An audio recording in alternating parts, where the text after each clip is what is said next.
Well, my name, John Kinsel Sr. I was born here in Lukachukai, and in Navajo, my name is Naswat.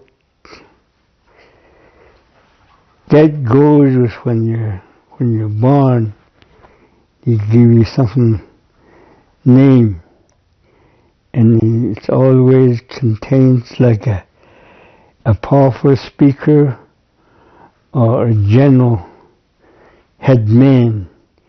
That's what it means. Hashke means leader that does a lot of talking. And then Nata means the leader also, but it does also a lot of talking, so those two things. But in itself, the Ne is what we are, Ne, people. And when I was in the Marine Corps, after I got out boot camp, I was given PFC. And when I came back out of the Marine Corps... Who gave you the Indian name? Was that your... My mother, she died in 1955. She had a heart attack. That's it. And she was the only... I was the only child man enough to take care of everything around. But I had two little sisters and brother. If I have known it, if the military had known it, I don't think I ever gone to the Marines or ever joined any armed forces, because I was the only one that was around my mom. So, but the way I got in is I volunteered. Really? So where was your father? My father died when I still was a baby. He died, and probably maybe I never did know him or never did see him, because he was away from the time when he died. And I had a little brother too, baby brother. He died too when he was 6 years old, when I first got into the schools. I lost my little brother back in 1930. So after that I had a stepfather, but he didn't care much about me. So seems like my mother put me to school, and I've been carrying on all by myself. When did you find out that you were going to be a code talker? That was right after we finished graduating. But see, as soon as you graduate, they give you an envelope. I look at it and just report to Camp Elliott. Did you know anything about that? Nothing. All we know is we're just going to go up there. I guess there's a training ground up there. And when we went up there, this white man came on and says, "What you guys doing out here?" He says, "Navajo." And then he says, "When we're going to have sweat house in Navajo." And that was Philip Johnston. And he was just put him there as director. He didn't train us anything about Navajo language. He was just a director. He's the one that introduced that Navajo code communication system would be good if you use the Navajos.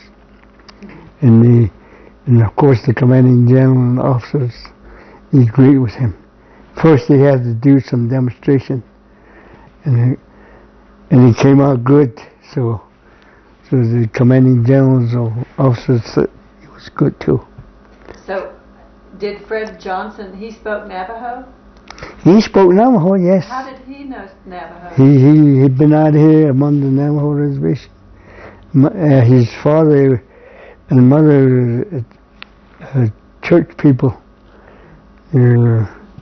ministers, and he ran around the Navajo kids out there, ride around, sing song, all that stuff.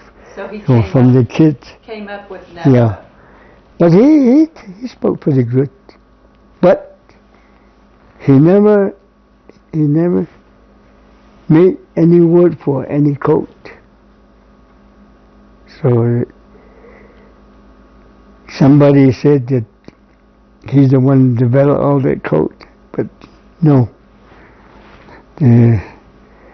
Another lady that wrote a book says that no, he didn't make no code.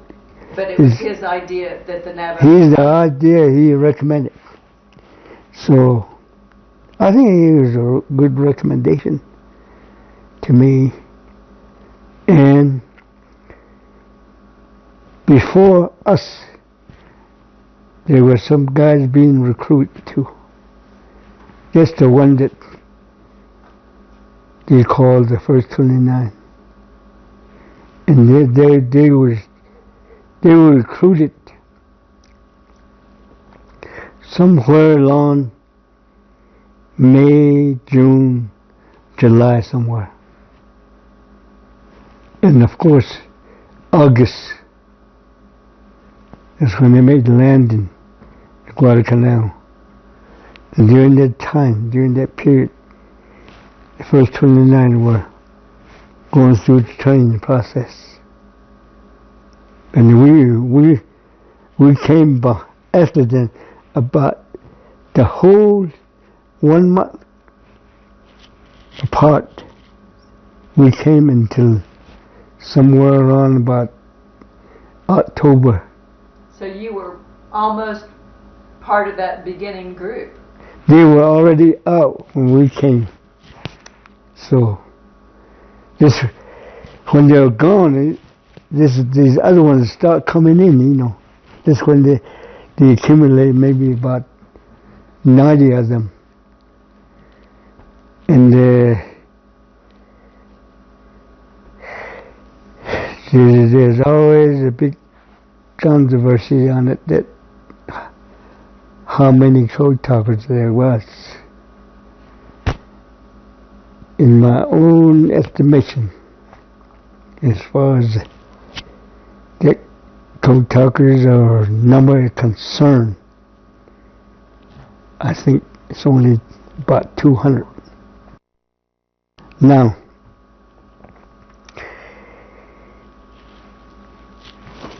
the coat,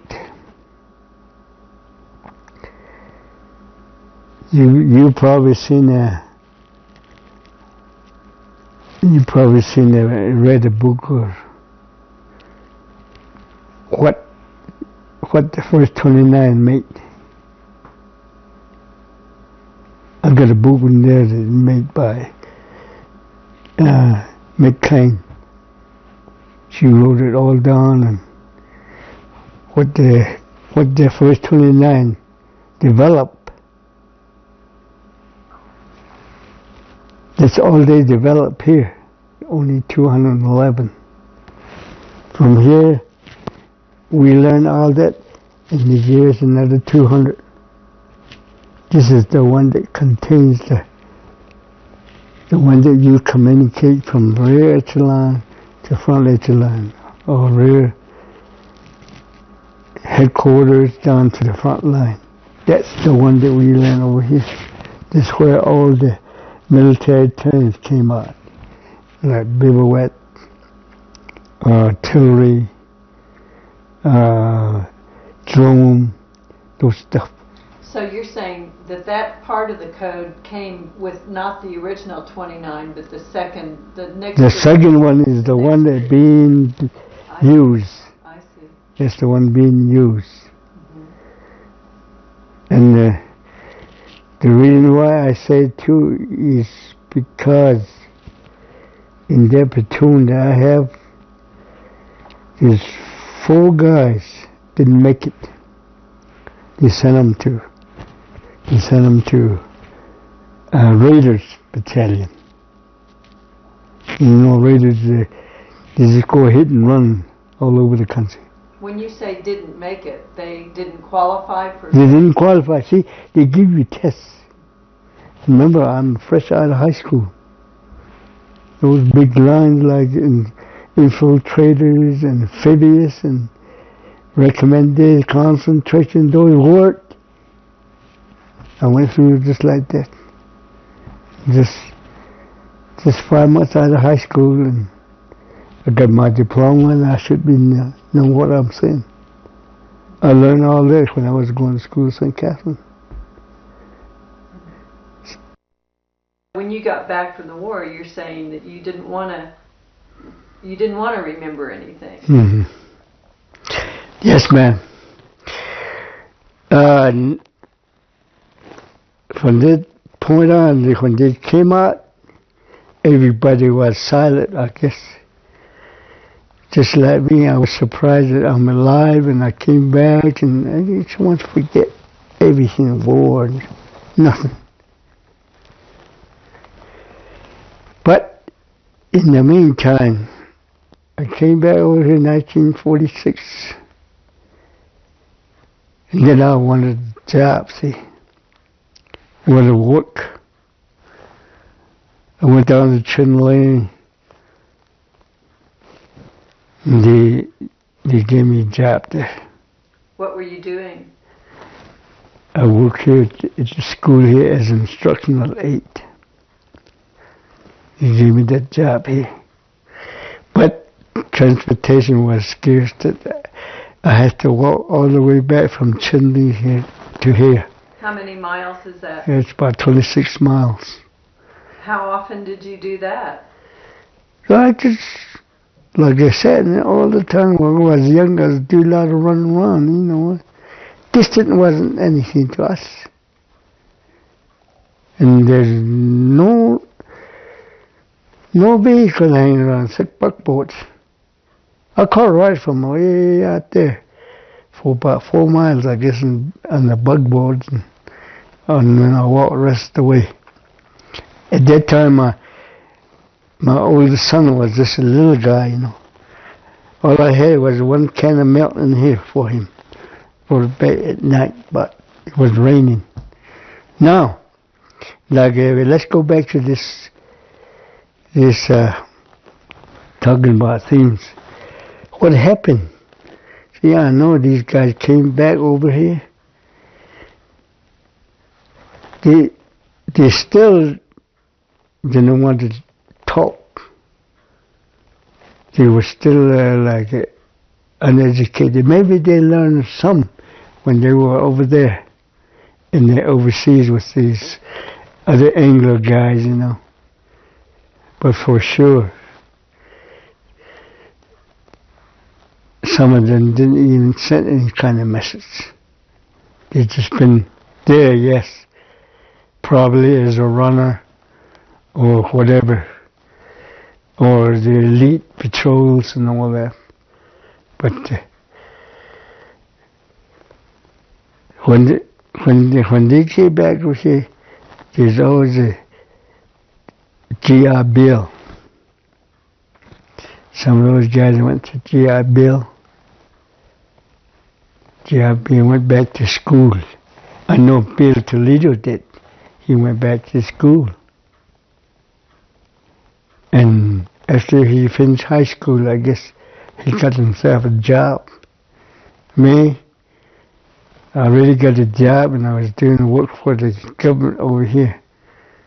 And in summer, I go to the summer sessions, you know. I learn different things.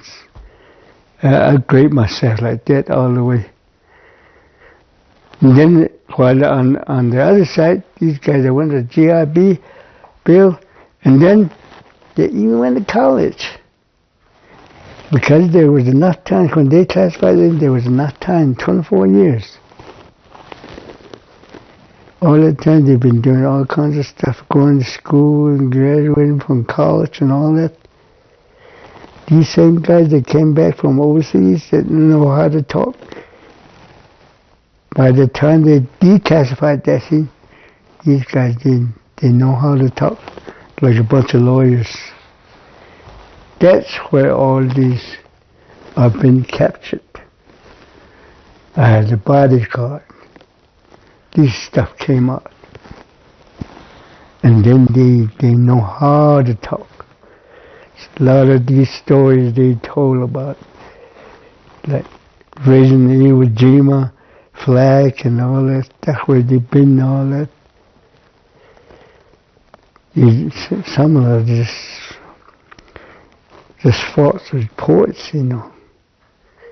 Just so they, like some of these guys being interviewed like this, and they just want to get away. I don't know what they do, but maybe they give them that, but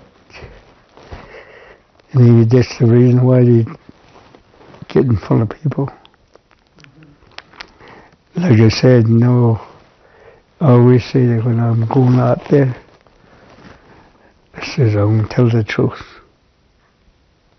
I'm not going to tell you any false stories. But I get to these things anyway. This is not true. But this one is. So, there's all kinds of stuff. That's why a lot of controversy come out. That went also through received medals. I don't know. I don't know why the silver medal, there's so many of them. They say there's over about 300 guys.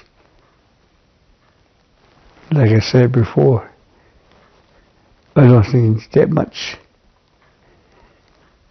It's those two guys up there,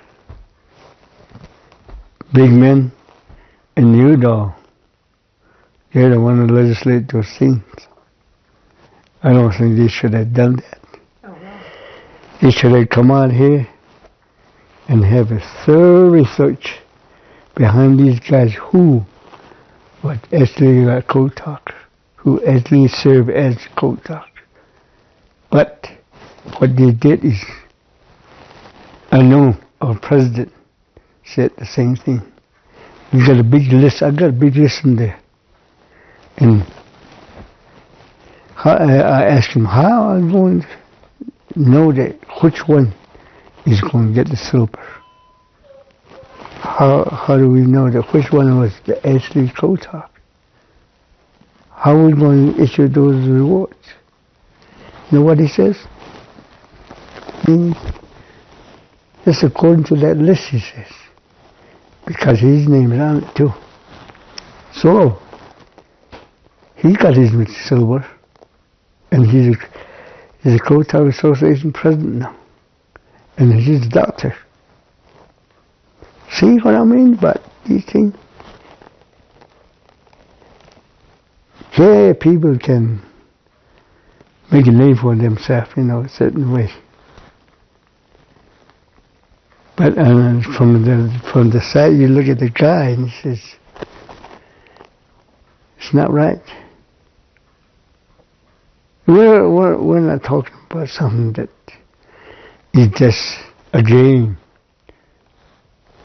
This is where people got killed. We went to New Zealand, and of course we've been over there 8 months. And then there was these people over there, very nice people. And we used to live there at the racetrack. They converted it into barracks. So there's a there's a racetrack out there. Early in the morning, that's Navajo around there. And it's grass too, like football field. It was nice for 8 months. In the meantime, on Saturdays, we talked to each other and learned it so good, really good. We learn all the words and know what it is.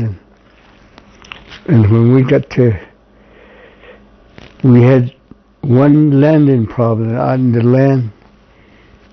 We used our language. And then also amphibious landing. From the ocean on to the landing, we talk. And it was good. And then on the way, we went to, on the way to Guadalcanal, actually was secured. And we made a practice landing on New Hebrides. It was another island, of course, some of those Marines are stationed or sailors, and they had a Navy, sort of like a Navy yard, you know, and they hauled the replacements there. Then from there we went to Guadalcanal, and it was secured. We lived under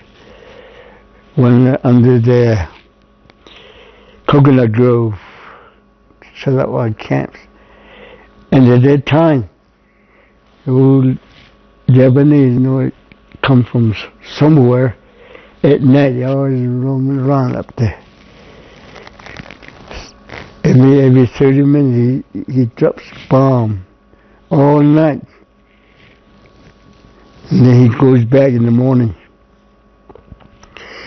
And they call him washing machine Charlie, they call him. You could hear that thing coming at night. Yum, yum, yum. Just because I guess that's what they meant about washing machine working. Here comes Charlie. Yeah, he threw some bombs on us, but that's already the wrong place, you know, a deserted place. But they were still throwing some bombs on us, but you could see those eggs shooting them. But one night, the young rookie just came out of the state. At that time, they had that Black Widow plane. That's the one they had radar. He shot him down. He shot Charlie down. No more after that. So, that was it. That's history. So, from there we start training. Jungle training, and we talk again. No sweat. We went to Bougainville. It's a little larger than Guadalcanal. Went to Bougainville. I always say that why it took 7 months to secure Guadalcanal. And their first 29s were there. In other words, what we learned here, didn't learn that one. We went to Bougainville, they had Thanksgiving over there in the bush, in the jungle. It's so thick, I don't even know where the front line was. All we did is talk, that is, and we know where all the places were. And it took us a month and a half, came back. We used to set messages one at a time like this to each battalion. This time, I just call those guys. Drum 1, drum 2, drum 3, drum 4. And then they all get their pen. I sent the message, all 4 of them received it one time. And it only take about less than 30 seconds. And then that message would be given to the officer. Yes. All you gotta do is you write it down, you just initial it and give it to the guy over and then take care of it. When they meet you, it says Arizona, New Mexico. So you go over there and get your pen and your pencil and write it down, just and give it to you. What would be a typical message? Well, maybe sometimes a jump off. The jump off is always, we send them out a jump off every night. That means what time the front line's going to move. It's not always the same time. It's always different time. Might be 4 o'clock in the morning. Might be 6:15. In Navajo, he says, it's time to jump, in Navajo. Time to jump. That meant time to go. Yeah, it means to jump off. Jump off. You see. And another thing is, some of those words, flank, or trout, those are all trail. And route, R-O-U-T, you had to build those names, those words. What was that in Navajo? Rabbit trail. Rabbit trail. Yeah. Which means that R stands for rabbit. O-U-T-E is trail. Or you see a rabbit hop around and see the tracks. So that way, see a route. A route is a trail or something. So that's the reason they told me to call it rabbit trail. That way it means the R-O-U-T-E, route. And flank too, is something white, expanding on the side. Flank. And what in Navajo, what was that? That's the cut. That's the cut means like that. See, these are all created words. It's like you find a puppy dog and you give him a name. That's how we learn it. Once you learn it, it's like your own name. When they give you a name, you remember it. You memorize it. Same way with your serial number. Just like that is how we learn this. But up to date, a lot of those words are gone. I've forgotten all about it. It's a long time. But what happened at that time, it's just like happened yesterday. But some of the things that we went through is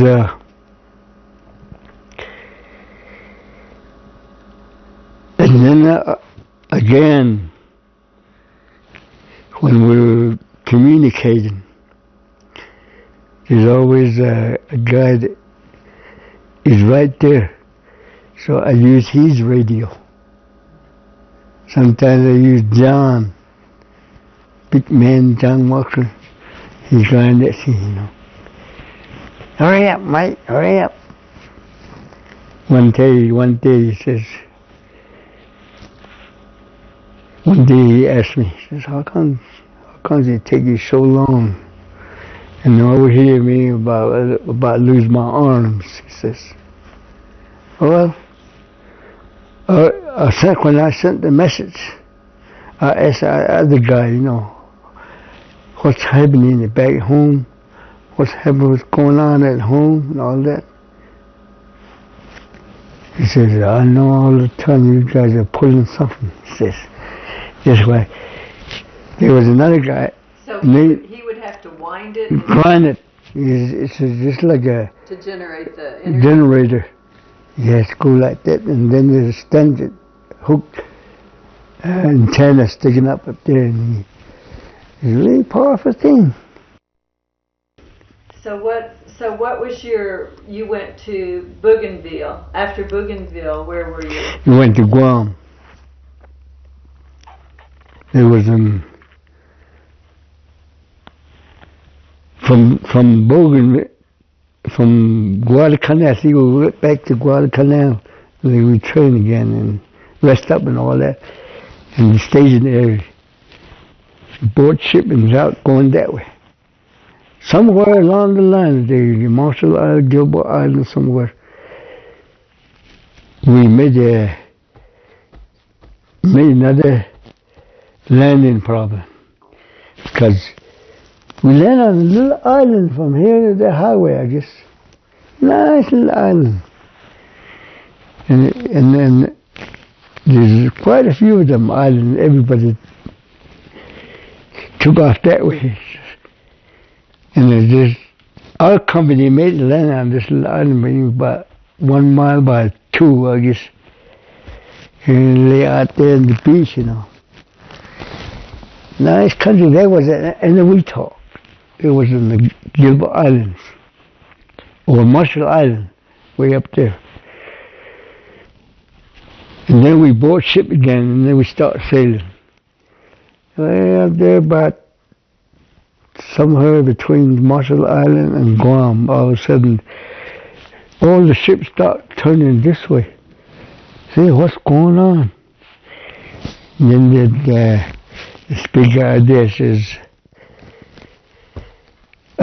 we're shifting because we got a word. There's a jet task force coming this way. All the way up that way. Just like trying to everybody run to mama. Of course, the United States is this way, and everybody. But we kept on going for about 3-4 days. That way, you keep shifting like this. And all of a sudden, everybody anchored. All in the middle of the ocean, anchored. And then the speaker said, I was really just, you guys want to swim? What? Oh, in the middle of the ocean? Yeah. So I thought to myself, once in a lifetime, I'm going to do something. I'm going to jump into that ocean and swim. They lower all the boats out and circle around like that. Very big place. And we all came down naked. Nothing on, naked. Some of those guys are jumping off the ship, you know. That. And then they swim around out there. Me, I never felt the ocean. But when I jumped in there, boy, that was cold. I took a swim. I was going to swim up that way, but I turned around and swim that way. Just a little ways. That's enough for me, boy. I came back. Went back up there and took a fresh water shower, you know. That was it. Out in the ocean. And then the guy came back up and said, how come you just come right back? I said, I don't want to freeze. He said, what's the closest land? He said, down that way. How far? I said, 4 miles. He said, 4 miles, he said. So was that training? Was that just training? Well, it's just I guess it's just a break. Oh. Everybody, you know, we had a big fleet out there. Just to kind of take the edge off. Yeah. And then from there, the afternoon, we docked there for about, maybe a couple hours, 3 hours. Then we start moving, and then at that time we start heading for Guam. Did you know you were headed for Guam? Yeah, we already know, because they tell you when you're on sale, when you're on route, they tell you about it. It's where we're heading, so you start training for this and that. and educate you about the things, what you're supposed to do, what not to do, and all those things. How did you feel? Were you afraid? No, because because I never go on the front line. We're just heading that way, I guess. Same way we go through, maybe for Bill. So you felt safe? Yeah, we felt safe. All the time I was that way. But World War, it still has some chill going up my behind my back, it's scared. That's all I feel. It's sort of like keep to myself. And when it's all over, then you sort of like you had a relief and relax and all that. But I had some experience at Guam. When we land, there were three really raining 91s on us. There's a hill way up there, and on the desert, as far as the hill over there, is rice paddies. We're out in the open. Boy, you should see that thing coming down. Everybody just kept running. And this guy, he was running after me. He says he found a water trough. He jumped in there and says, "I'm gonna stay here." I said, "You can die in there. Go on." I'm going. Boy, when he got out of that hole, boy, he hit that thing. He almost got killed. So we made it. We made it to the hills over there. So they were firing all around you? All around. They were throwing mortars. And probably heavy artillery too, because there's a lot of fighting going on the west side of the island too. They have little canyons, ledges and all that. And over here. So what did you could hear lots of noise? Yeah. It was just like lightning. That's why I get my hearing got down to about 50% now. Sometimes when I talk to my wife, when she talks to me, I hear funny things, But the way she talks, it looks like she's saying something funny. But I have to ask her again, then I'll make out.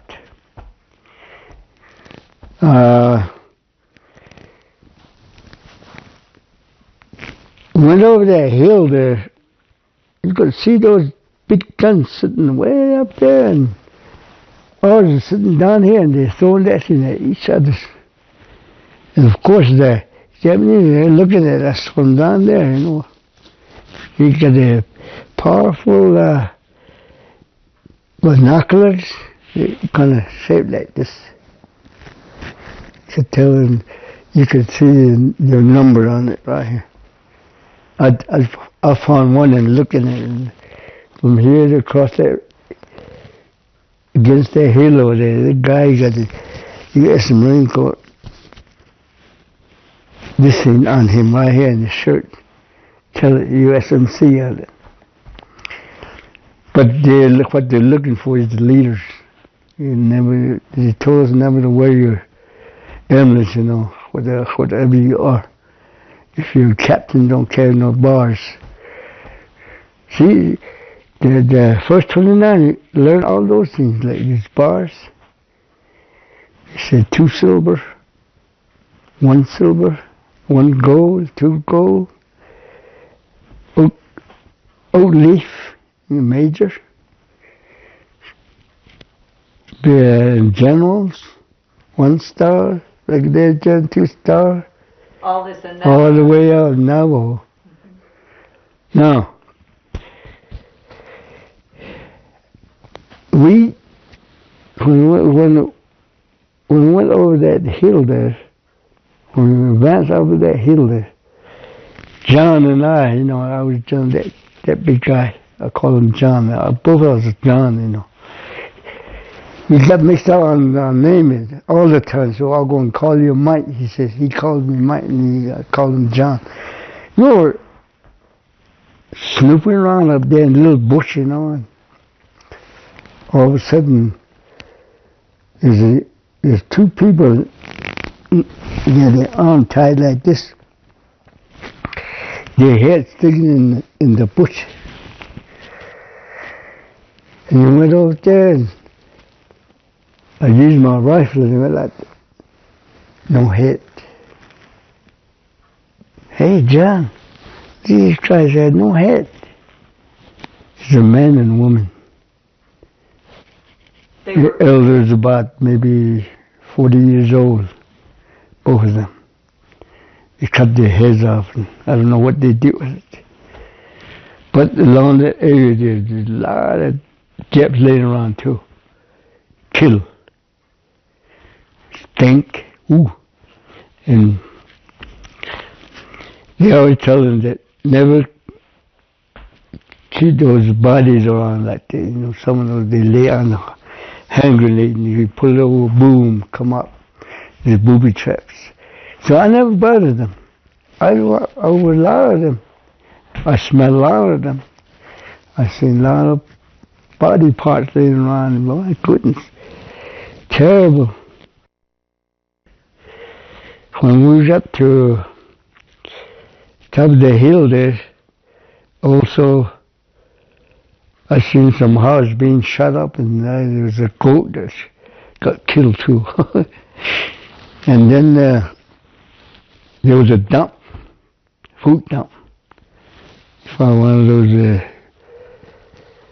some of those fish food, you know, in a box can. Forgot what they called.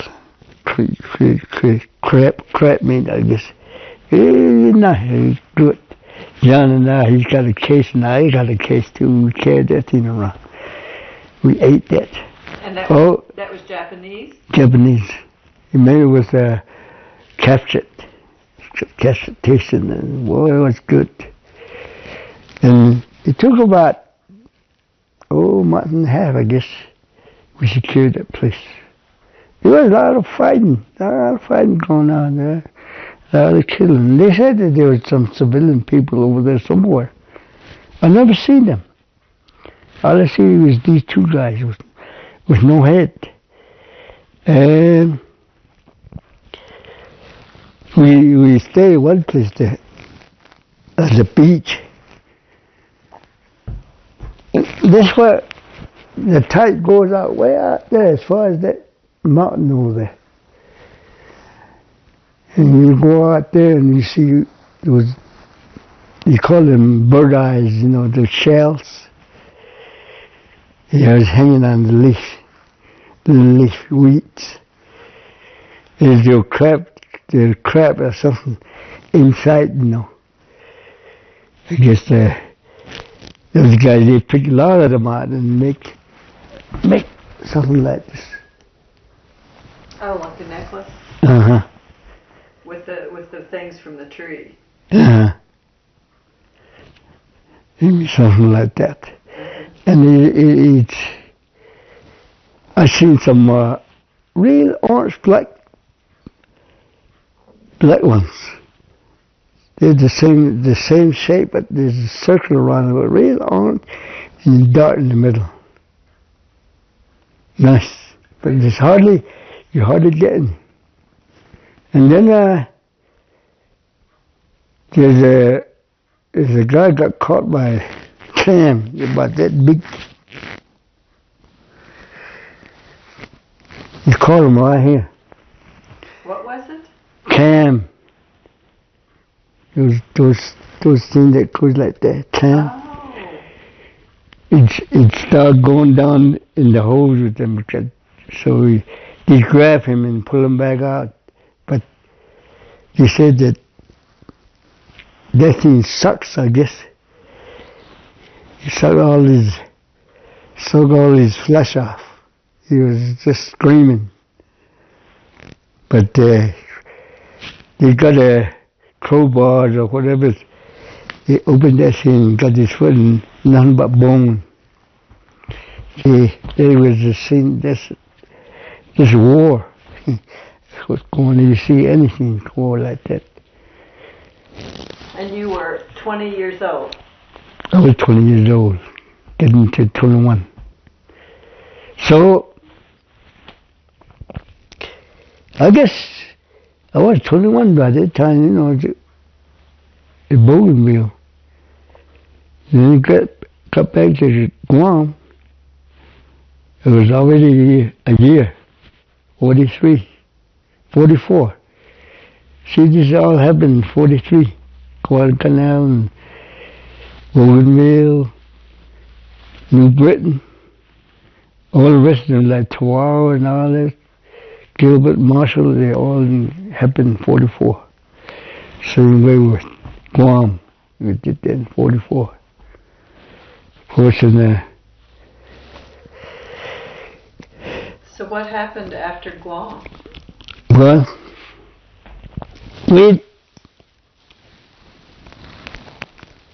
yeah, I guess they got the airport back, the Navy Yard over here on the east side. And so he rebuilt the piers and start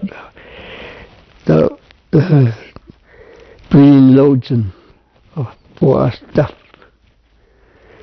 That's and then after that, we went to Jima. Jima. But it was a terrible war, but I didn't take much part in it. About 7 days spent on that island. Of Iwo Jima. We landed until D+7, D+5.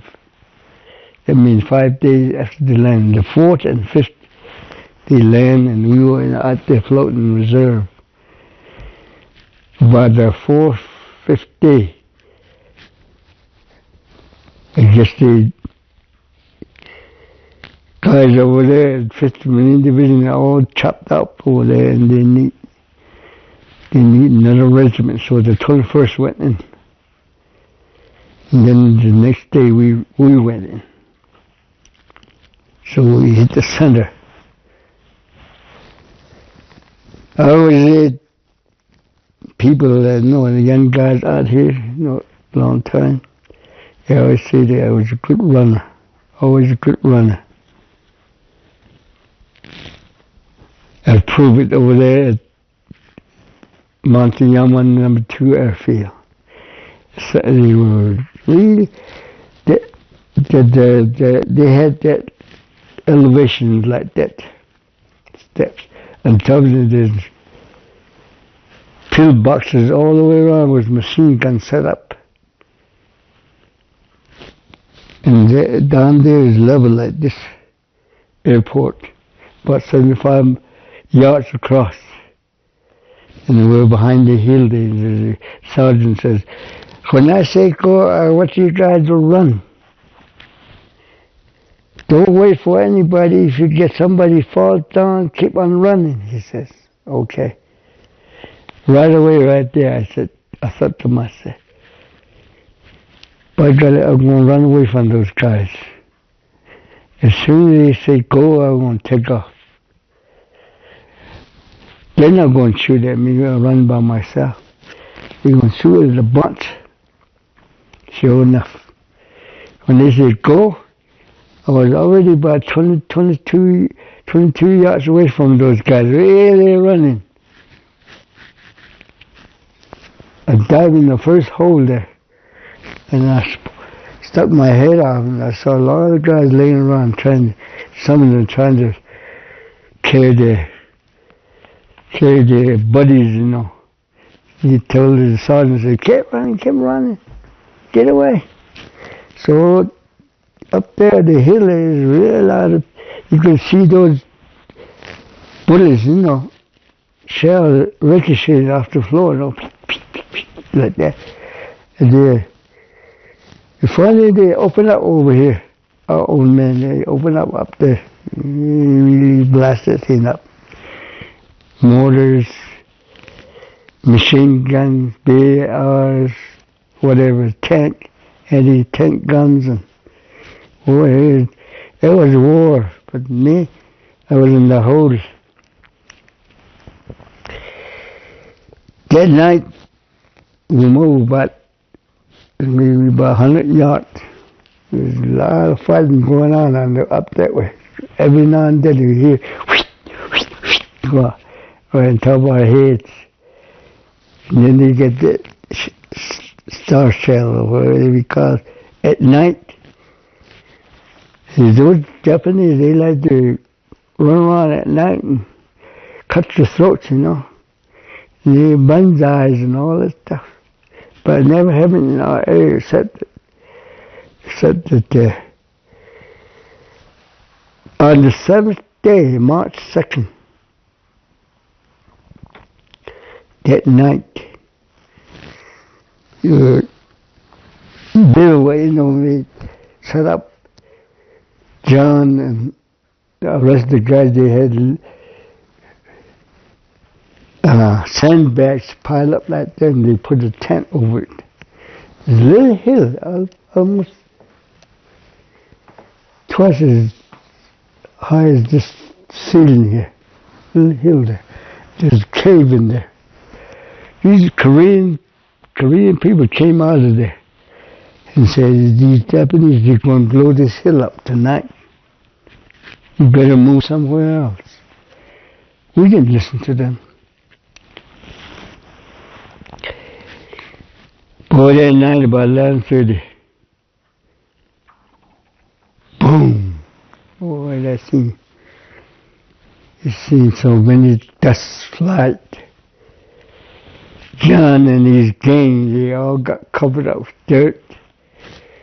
And I was just about ready to receive, you know, when George Kirk said something. Boom! That blast, just concussion just threw way over there. My radio and everything. I must have kind of got knocked out a little bit. All of a sudden, I opened my eyes and I saw that big boulder coming. Boy, I went like that and boy, hit me right in here. That's why I got hit right here. There's still a bone like that together. My leg went out, you know.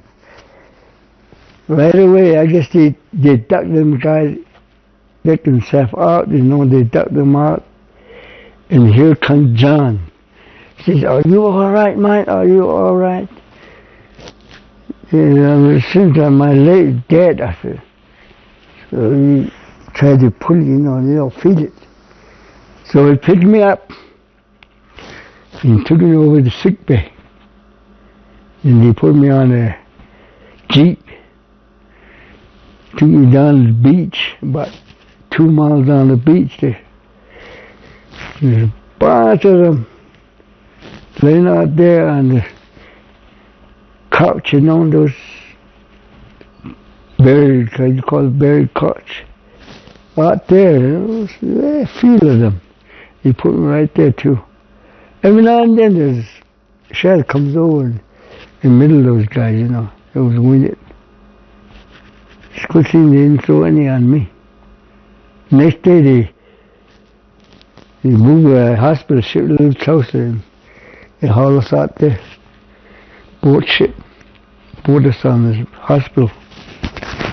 When I got in there, they gave me a bed and there's a Navajo boy running around there. He says, hey, you Navajo? I said, yeah. What do you want? What do you want to eat? He says, I want some cake. Okay. He went over there, came back with a big cake and also a big bowl of ice cream. I was having a party there. I never know when we left. But all of a sudden, about 3-4 days later, we ducked over there and at night, I guess at Guam, they start hauling us to the hospital, Army hospital there. A big tent, a great big tent like a barn. Where was that? At Guam. Guam. Took us back. Okay. I stayed over there 2 weeks. And they put a cast on me. And they said that I was okay in 2 weeks. So, when we left for Guam, there was no highway. But this time there was a highway. It was about 8 miles out that way. As I walked back on that bum lake, back over there to 8 miles where our camp was. So when I got back over there, some of those guys welcomed me, especially the post office guys. They said, yeah, boy, come on, they help us. So we start sorting, putting all the 1 letters together and tie them up, put them over here for each guy. 2 days later, here comes the gang. John and those guys really came back. Mm-hmm. And those other fellas in there. I think they thought I got killed. Is that right? Yeah. Just a minute, I'm going to move you. There. So they thought they didn't know what happened to you. They thought you were dead. John's the only one that came on, and he really hugged me. And so another week later, there's some bunch of them came in, Navajos. One sat away on top of that canine, and he's from right across over here. His name is Sam Yazi. Says, hey, cousin, I just came. Boy, now you're going home, he says to me. So I guess from there, he joined our outfit. Because he went to Kinsel, China, occupational service. And he's the one that never said that I'm a code talker. He says, I've never been a code talker. He's true about it. And he didn't wear the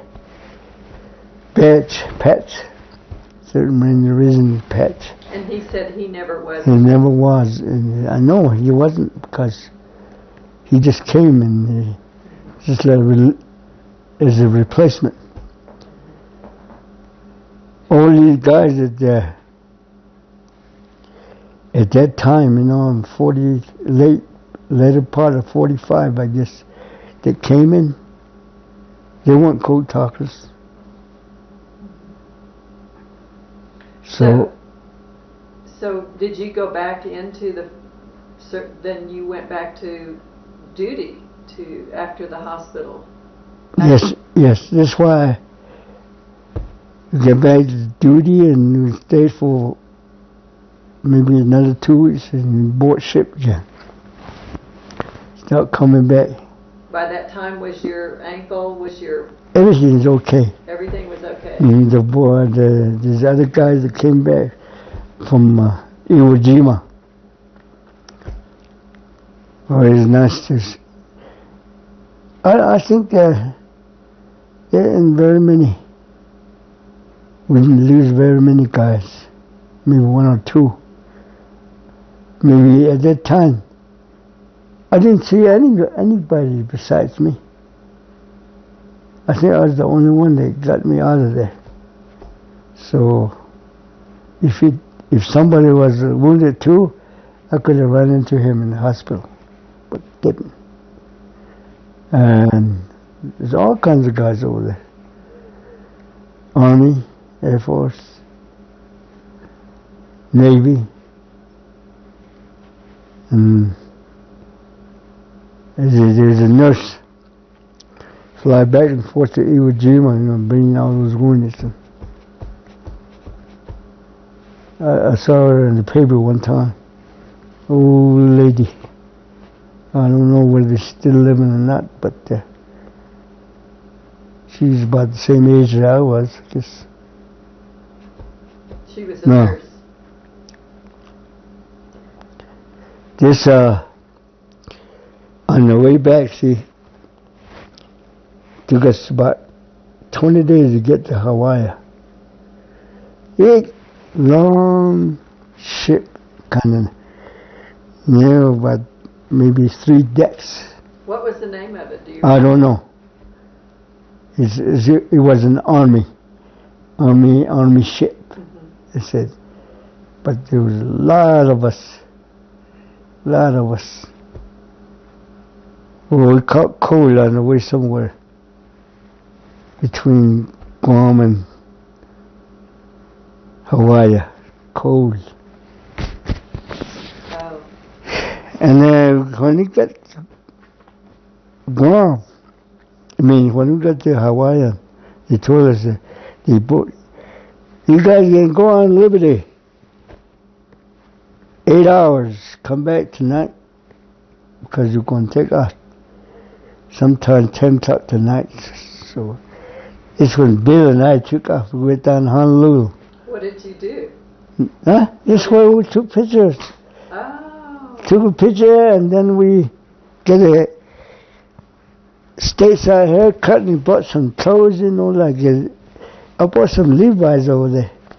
Shirt and the hat, those things like that, they got stuff over there, so when we got back over here, three more days, I think, got back over here in the United States. Then they gave us a 30 days furlough.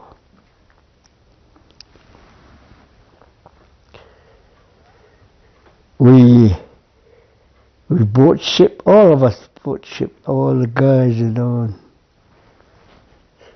The way they hauled us down to San Diego, they hauled us back the same way. It was all guys that stopped at Gallup, and there was a priest and a nurse that I know.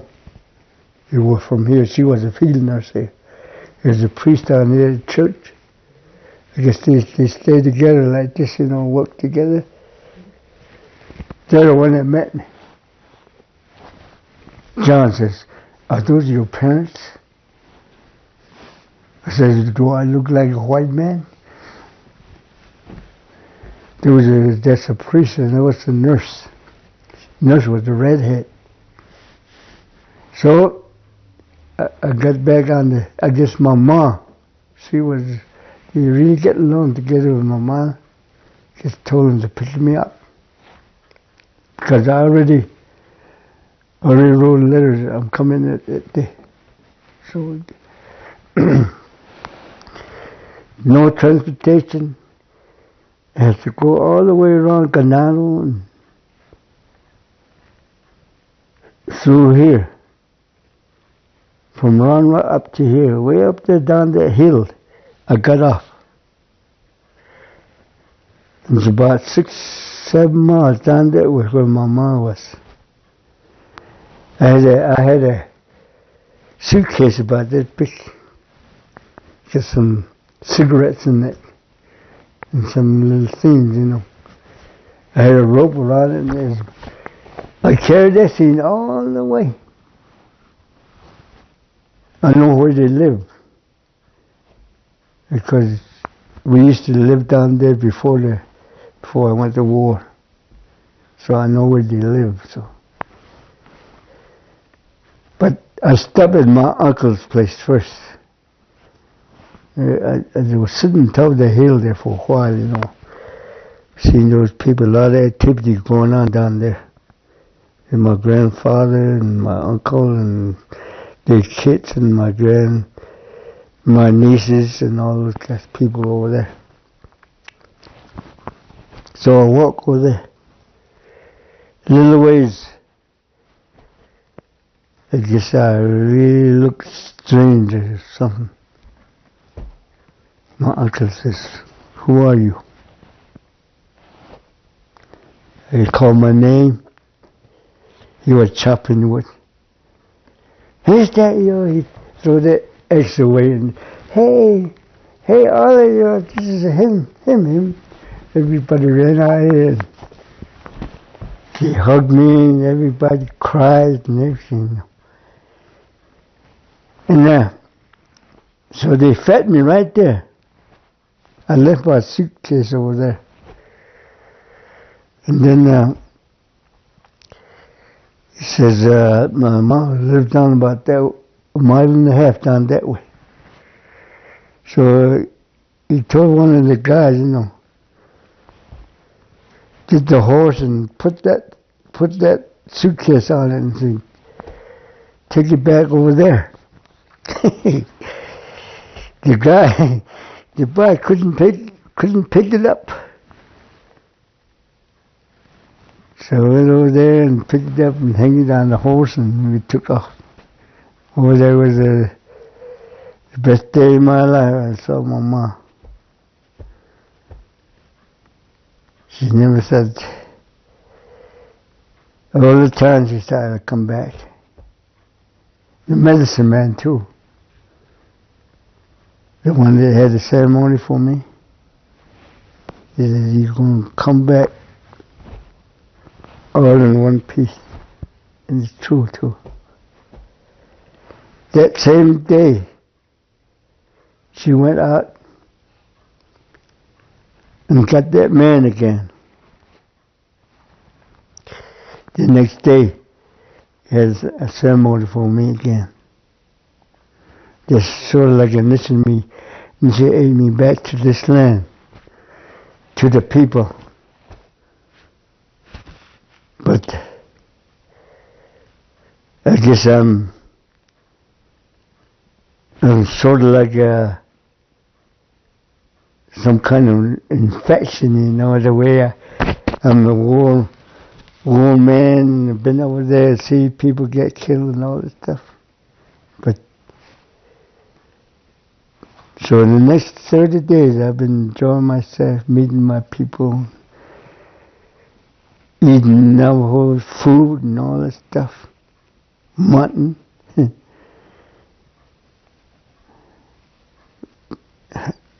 Boy, it was good, but 30 days later I went back to San Diego. They gave me a sign of duty as a guard duty. Right there at the Navy base. East of San Diego City. There's a Navy out there.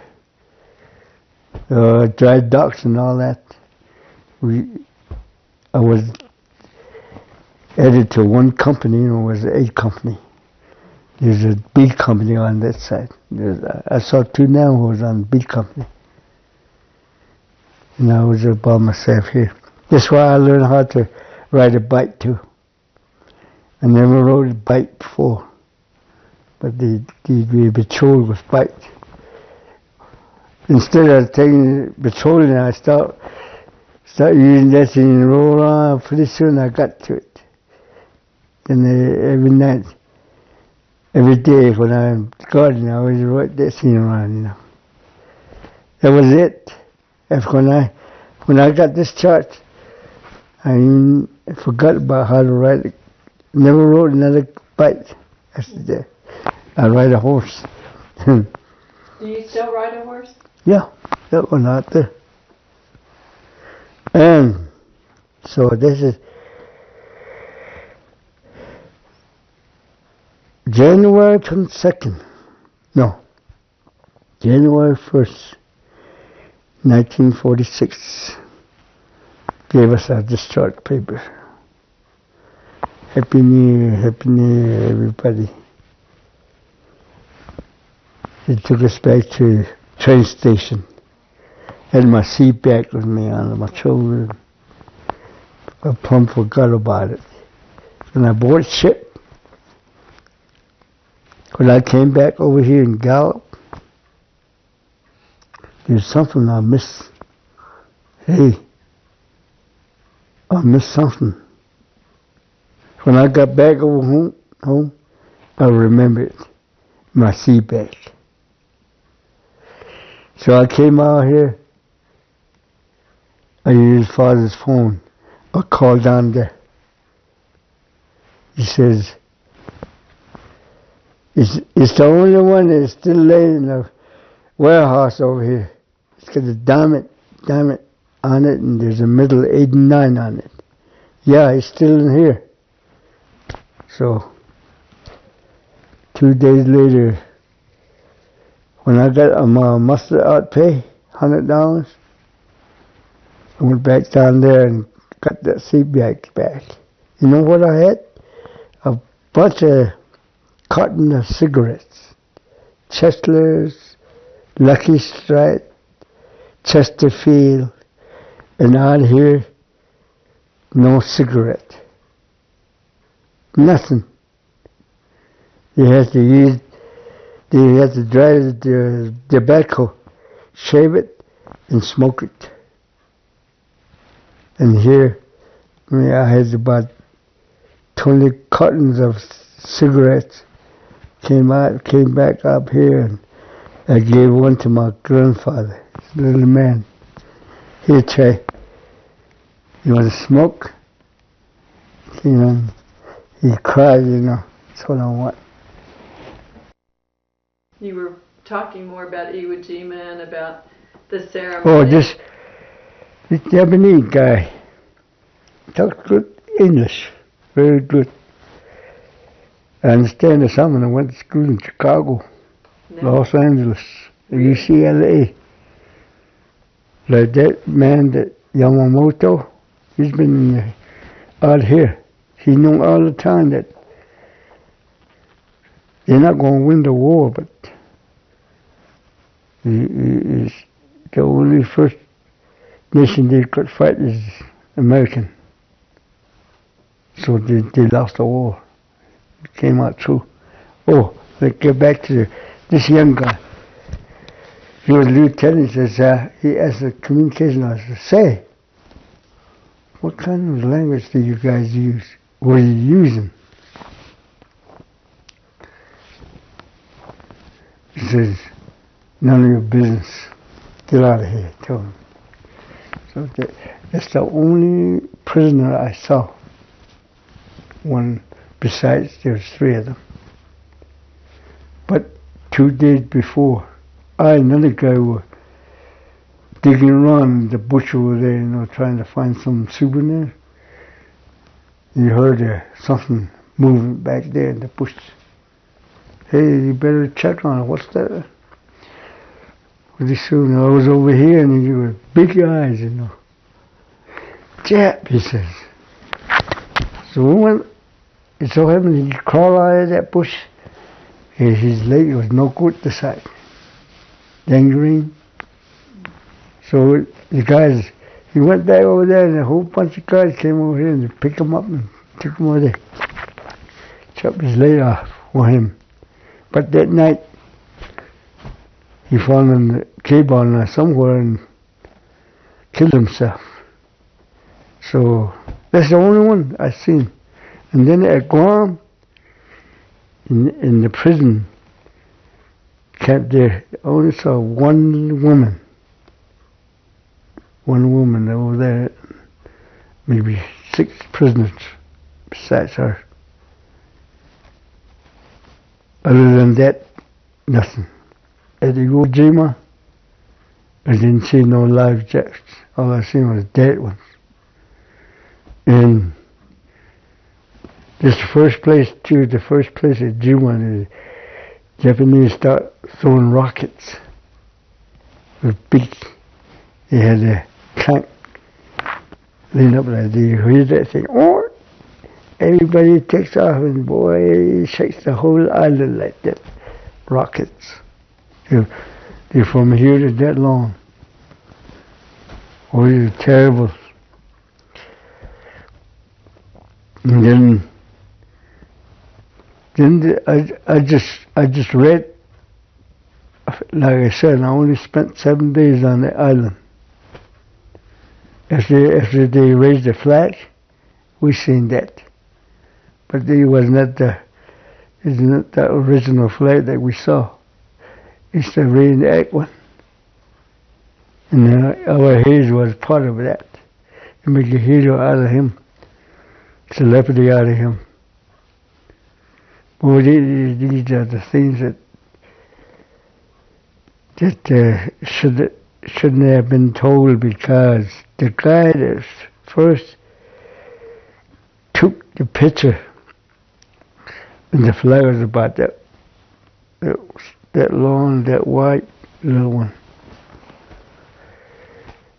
The guy that took that picture never got anything out of it, never got any, not even a recognition, not even a mention. Roslin, he's the one that took it all. Because he took pictures, he took 4 pictures. The one they chooses in Washington. So, this is what I mean about telling the truth. And when that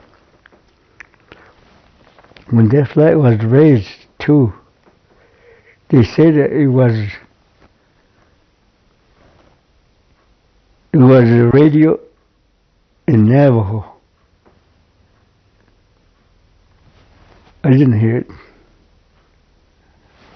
We were boat ship, all packed, ready to go over the side. We saw that flag up there. It was maybe one of the rain egg one. It was about 10 o'clock in the morning. And the other one, it was raised already about 8:30 somewhere. This guy that sent the flag up there went out and looked for another one. He wanted a bigger one. So there's some sea bees there. On the beach there, they gave him that flag, and he took it up there and exchanged it. He want that flag back, that little one. It's also in Washington right now. Displayed in there. He says, I don't want nobody to run off with that one. It was souvenir. I'll take it back to Washington. So this is where it is now. So the real flag was a small one? Yeah, small one. The original one. And of course the flag raisers, 3 of them got killed. 2 of them got wounded. One, like another such jump. So they never mention anything. Now, they say that there's some Indians up there. Canadian border, Washington State, and Montana. Right there, T. Right there. There's some Indian living up there. That Indian kid was the one that got killed in there. They've been razzling us that we should be even taking the hero start on it, because of course R. Hayes, he's a Pima. He's Secretary down there. And they got a memorial for him over there too. And this is what they made. What is his image. Oh, that's his image right there. What is that piece? This is a coat talker. And that's where you. Coat talker. Where did you get this? Oh, you bought it. No. It was given to you. Given to us. I see. That was after 4th Marine Division reunion. Oh. When they declassified that. Oh, so that was back in the early 70s, maybe? 69. Oh, uh-huh. That's when I got this one. Right. So that was your first big award. Big award, yeah. Well, let's talk about when you got back, and actually let's talk about when you went to school, when you were a little boy. All right. I was born over this mountain called Cove. Then we start moving that way. There's a section of the mountain like this. Went up there and moved up. I guess that's where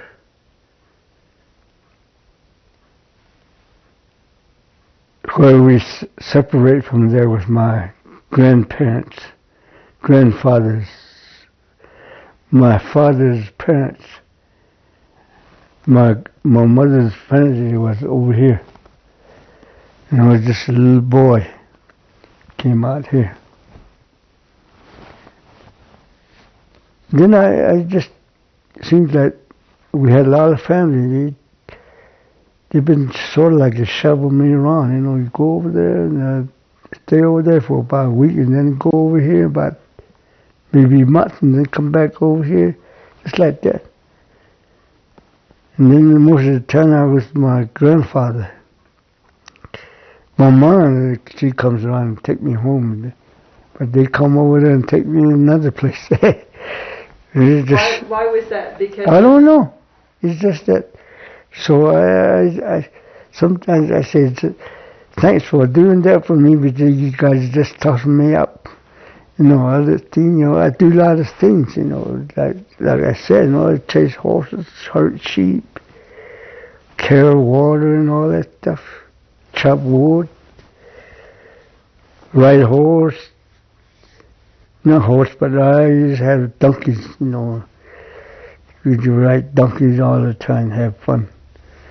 And those donkeys are just like dogs, you know, they follow the sheep too, so you just get on it and ride around with no bridle or anything. You play around with them. And kids, they like kids. Well, one day I was herding sheep. My grandfather used to have about almost 1,000 head of sheep. Like I said, down this way, there was no home. Maybe one down there, one here, one over there. All together, about 4 or 5 miles apart. Maybe about just 9 family. But there was a lot of sheep. My grandfather had a lot of sheep. I was about 5.5 years old, I guess, somewhere. I was herding sheep again. And when I was a kid, I always had problems, you know, like glaucoma.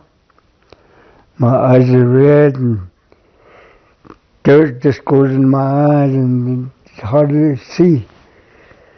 And one time my grandfather said, "Hey, come here." He sat down and he had a blanket on. He says, "Sit right here." So I was a big boy, you know. And he says, "Son, what do you want to do? You're going to continue herding that sheep? By the way, how many does it belong to you?" He said. I said, "I don't know." And then why? I says, why are you following the sheep for if it don't belong to you? You follow the herd sheep unless you own it, he says. I tell you what, he says, "You want to go to school?" He says. "Yeah," I said, "Yeah, I'll go to school." So, the following summer, I guess I got to see, you had a day school here. They call them Red House. 2 Red House, they call them. There was one teacher, one for the dining room and shower room and whatever, cash room, one teacher, and on the other side is the teacher's quarters. So another house too. So 2 houses. And he took me over there. And he lived right across there, from there. Of course, there's always bullies, you know, bullies. They pick on me. He hear me cry. He gets on his horse over here, and boy, he chases everybody around. You know, he whip you guys. You can play with make my son cry. You know, boy, he gets after them. Yeah, there's always bullies, you know, all along like that. One year with about 15 other kids, one teacher. We changed clothes, and he had some shortcuts for us, you know, and he put on and go to school. We would go to school for 3-4 hours, I guess. I don't know nothing. I didn't learn anything, so the following year, he sent me to Fort Defiance. Then Fort Defiance was another one, different one, rough one too. It's a government school. Boy, these disciplinarians, dorm mates, they were mean. And then there's bullies again. We go to the dining room, you know what we eat in the morning? Oatmeal with a 2 spoon or drop of syrup. We just mix it up. And then probably half a slice bread. That's all we take. Hungry, cold. And then we wear those corporal clothes, you know, jackets. And then on Sunday, they dress us up like a military. Short pants, army uniform jacket, and the cap. You go down to church like that. 2 years I've been there. What about, did you speak English then? No, that's what I'm trying to tell you, you know, I'm trying to get to it. I probably didn't know it as far as 1, 2, 3, 4, 5. That's about all. Then I probably just know yes and no. And in schools, yes, we sing. But I'm not a pretty good singer. Never been. So 2 years I've been there. And then the third year, 1920, see, I've been over there in 1927. 1929, I told my grandfather to take me down to St. Michael's. It's about 8 miles down that way, where those nuns, same one as St. Catherine's, Santa Fe. You go to school. I went to school there.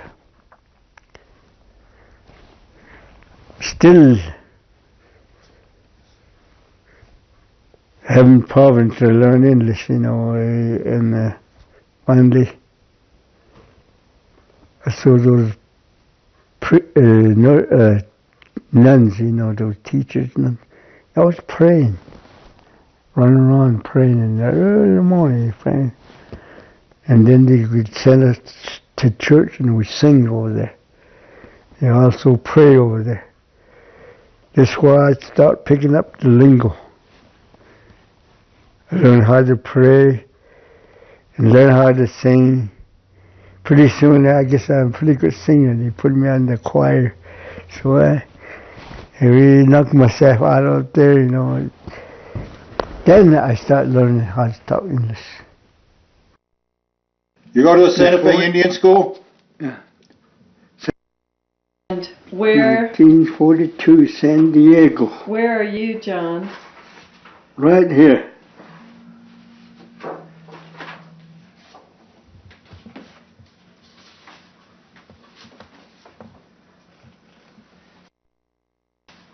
This guy's still living. Me too. I don't know about him, but he used to be a radio man. 2002, I think, over Window Rock.